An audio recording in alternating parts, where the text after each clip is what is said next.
Assalamualaikum warahmatullahi wabarakatuh. Salam sejahtera bagi kita semua. Salam sehat selalu. Pada pertemuan kali ini akan kita melanjutkan bagaimana mengentry dokumen transaksi menggunakan aplikasi Accurate.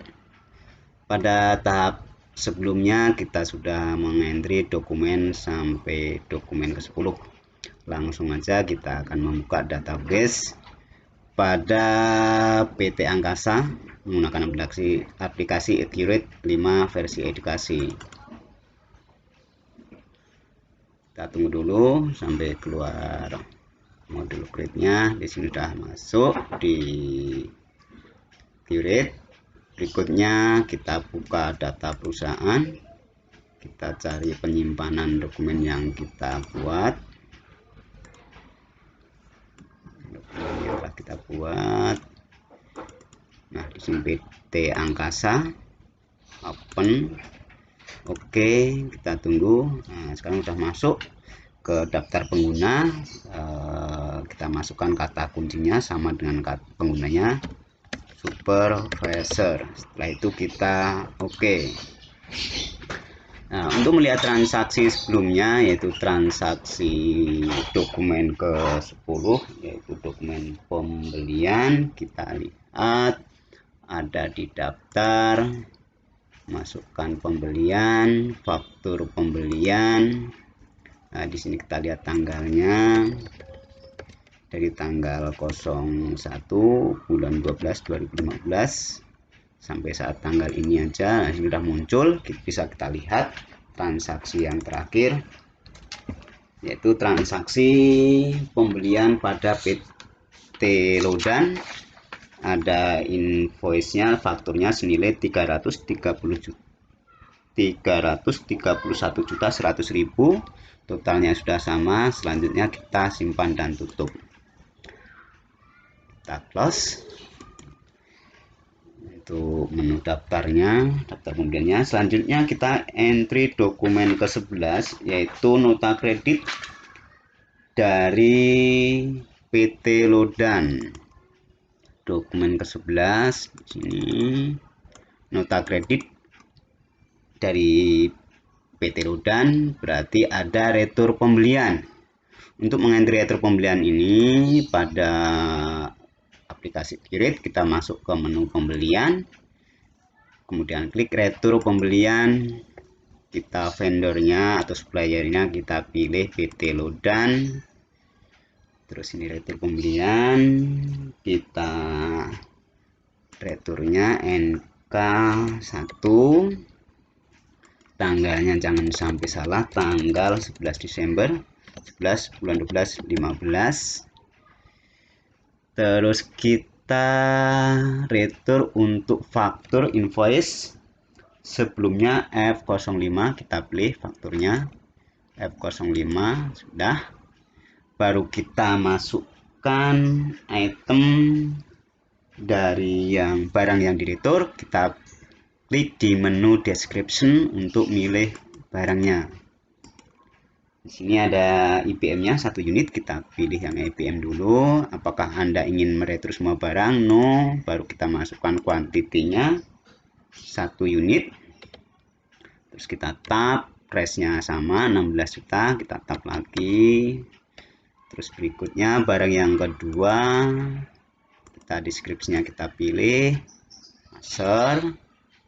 Apakah Anda ingin mereturnya semua? Tidak. No. Kita kuantitinya 2 unit. 2 unit tab. Nah, di sini total yang diretur 45.100.000 sudah sesuai. Berikutnya simpan dan tutup. Nah, di sini nilai biaya menggunakan nilai yang diretur. Jika berbeda dengan retur, selisihnya akan dialokasikan ke harga pokok penjualan. Ini oke aja, sambil kita klik, jangan ditampilkan pesan ini lagi. Oke. Berikutnya dokumen ke-12, dokumen bukti penerimaan kas. Dokumen ke-12, kita lihat dokumen ke-12. Bukti penerimaan kas dari Transkomputer. Ada pelunasan piutang.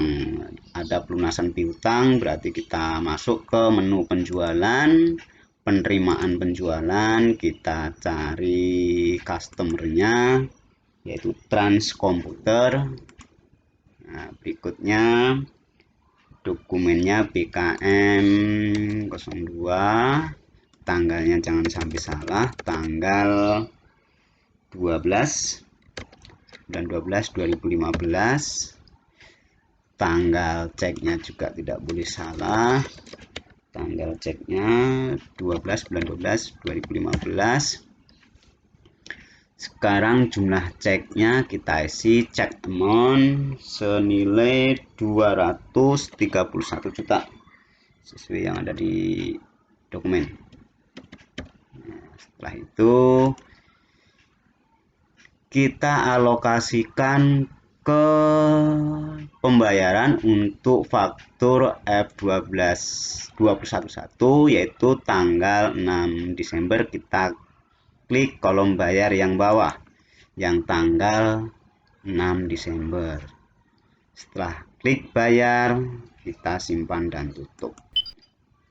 Nah, dokumen berikutnya, dokumen ke-13 ada nota kontan. Dokumen ke-13 ada nota kontan alias penjualan tunai, maka kita input pada menu penjualan, kita faktur penjualan, kita pilih pelanggannya penjualan tunai, invoice-nya KN01,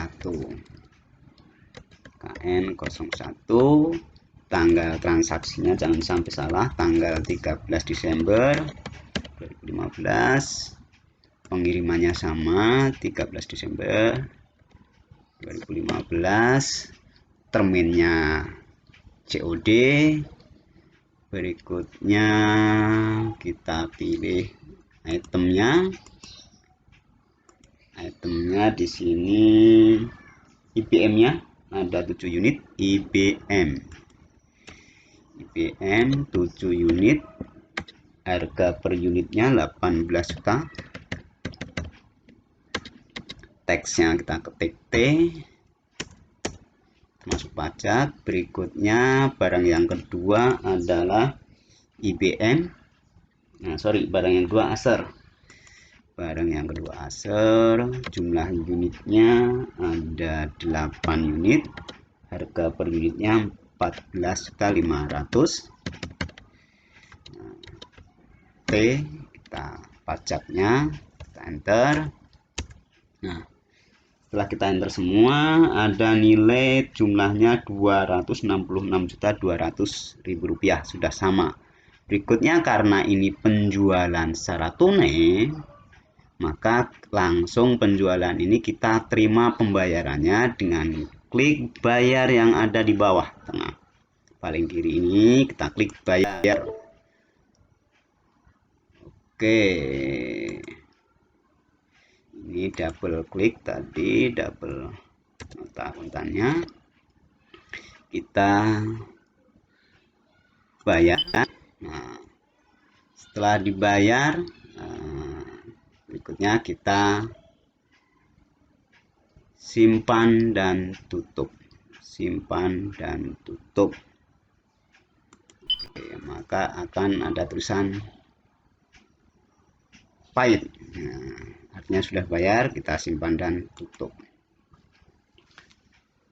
Berikutnya dokumen ke 14 ada dokumen penerimaan kas dari Transkomputer. Nah, ada dokumen ke 14 ada penerimaan kas dari pelunasan piutang. Masukkan ke penjualan, penerimaan penjualan, kita pilih customernya Transkomputer, BKM-nya 03, tanggalnya jangan sampai salah, tanggal 14 Desember 14, 12, 15. Oke, tanggal ceknya juga sama, 14, 12, 15. Cek numbernya SS510, SS510, jumlah ceknya 28.600 sesuai dengan faktur tagihannya 28.600. Oke, setelah itu kita alokasikan ke faktur invoice-nya tanggal 30 November, kita klik bayar. Kita enter, kita simpan dan tutup. Oke, simpan dan tutup. Oke, ini nomor PKM-nya, dokumennya salah. Oke, simpan dan tutup. Berikutnya dokumen ke-15, ada bukti pengeluaran kas. Dokumen ke-15,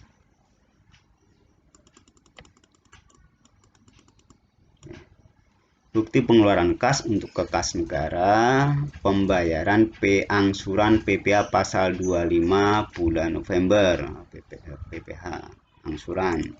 Berarti ada pengeluaran kas untuk pembayaran PPh pasal 25, kita masuk ke kas bank, kita masuk ke pembayaran, kita masukkan lagi menggunakan cek, berarti cash in bank.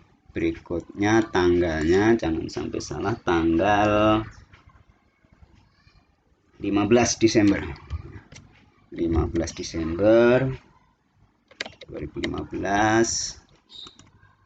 Di sini PPh pasal 25, PPh pasal 25 senilai 1.500.000.